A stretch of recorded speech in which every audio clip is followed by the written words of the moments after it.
नमस्कार मंडळी, मी तुमचा वीर डोंबिवलीचा ब्लॉगर. तर चला तर मग सुरू करूया आजचा ब्लॉग. या आंब्याच्या झाडाला पाणी कमी बसत होतं म्हणून त्याला आळं तयार करण्याचे नियोजन केलं आम्ही सर्वांनी मिळून.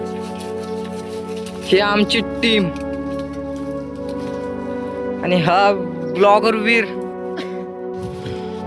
काय होतं नंतर सांग. हे फक्त झाड नाही, आपल्या मेहनतीचं फळ आहे. झाडाला आळ करावं लागते. हे झाड बघा कसा आहे आंबा आमचा. त्या आंब्याला मोठं आळ करून एक पार बनवायचं आहे. म्हणजे ही पोरं येऊन बसतील. बसणार ना. हा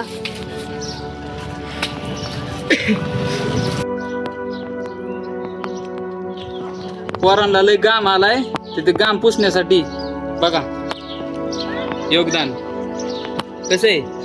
हा जपून ठेव थोड्या वेळ. नीट पकडते. आज आपण आळं तयार करतोय, उद्या हेच झाड आपल्याला सावली देणार. आज आमचा घाम गळतोय, पण उद्या हेच झाड आम्हाला गोड आंबे देईल. आमचा हा व्हिडिओ आवडल्यास आमच्या चॅनलला नक्की सबस्क्राईब करा.